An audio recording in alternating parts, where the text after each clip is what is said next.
पुण्याच्या या पुण्यपावन नगरीमध्ये जगदंबा मातेच्या चरण सान्निध्यात वारकरी संप्रदायाचे आध्वर्यू आणि आम्हा सर्वांचे ज्येष्ठ मार्गदर्शक विदर्भरत्न रामायणाचार्य आणि आमचे थोरले बंधू म्हणूनच आमचं ज्यांच्याशी नातं आहे असे रामरावजी महाराज भोग यांच्या अभ्यासपूर्ण अनुभवी अशा वाणीतून आपण ही रामायण कथा श्रवण करतो आणि महाराजांच्या या सगळ्या सेवेचं खरं म्हणजे अप्रूप वाटतं.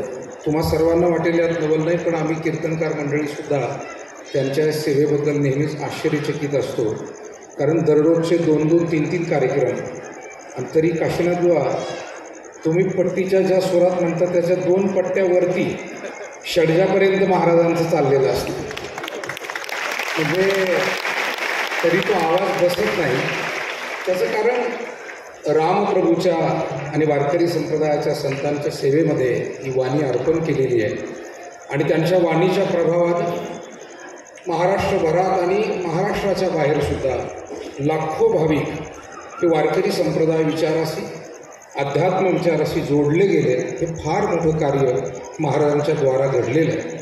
आज आपल्या सोनईच्या नगरीमध्ये नेवासे तालुक्यामध्ये ज्येष्ठ नेते यशवंतरावजी गडाखसाहेब यांच्या प्रेरणेतून वैकुंठवासी गुरुवर्य बंसी महाराज तांबे, बालब्रह्मचारी वैकुंठवासी गुरुवर्य माधवबाबा लांडेवाडीकर आणि श्रद्धेय गुरुवर्य भास्करगिरीजी महाराज यांच्या आशीर्वादानं, त्याचबरोबर आदरणीय माजी मंत्री आणि आपल्या तालुक्याचे सन्माननीय आमदार शंकररावजी गडाख पाटील यांच्या विशेष पुढाकारातून आदरणीय विश्वास मामा आहेत, सुनीताताई आहेत, युवा नेते आणि आपले सर्वांचे स्नेह उदयन दादा आहेत, सुनील भाऊ आहेत, संपूर्ण गडाख पाटील परिवार, संपूर्ण सोनई गाव, सोनई परिसर, नेवासे तालुका आणि विविध संस्थेचे सर्व सन्माननीय सहकारी स्नेही एकत्र येऊन खरं म्हणजे या पितृपक्षाच्या पुण्यपर्व काळामध्ये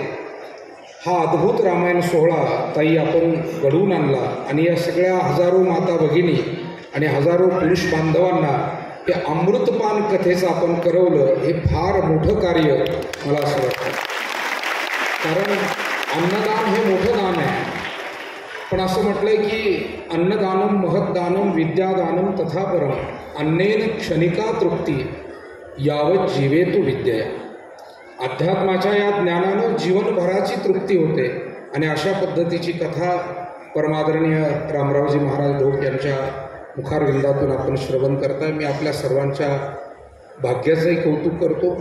काहीतरी पूर्वपुण्य आणि आदरणीय नामदार शंकरराव गडाख साहेब यांचा पवित्र संकल्प आणि तो संकल्प पूर्ण करण्यासाठी आपल्या सर्वांचे परिश्रम, आपल्या सर्वांना धन्यवाद देतो आणि महाराजांच्यासाठी पांडुरंगाच्या चरणी प्रार्थना करतो की त्यांचं आरोग्य असंच अबाधित राहावं आणि दीर्घायुष्य लाभून त्यांचं मार्गदर्शन तुम्हा सर्वांना, महाराष्ट्राला, या वारकरी संप्रदायाला याही पुढील मिळायला लागत आहे. परंतु महाराजांचा हा योग आपल्याला पुन्हा पुन्हा घडण्यासाठी आदरणीय नामदार शंकरराव गडाख साहेब आणि हा जो संपूर्ण सोनई आणि परिसरातला परिवार आहे यांनासुद्धा परमात्म्यानं शक्ती, सामर्थ्य द्यावं आणि अशा पद्धतीची आयोजनं ही पुन्हा पुन्हा घडवून या सर्व भाविकांना, जनता जनार्दनाला अमृतपान करण्याचा योग येत राहावा. आज माझे गुरुबंधू आदरणीय भगवान शास्त्री महाराज आहेत, वाकचौरे महाराज आहेत, समोर बसलेले आपण सर्व मान्यवर आहात आणि महाराजांना साथ करणारे आमचे स्नेही काशीनाथ बुवा आणि सर्व आमचं संगीत मंडळ आहे, त्यांनाही धन्यवाद देतो. आयोजकांना सर्वांना धन्यवाद देतो आणि थांबतो. रामकृष्ण.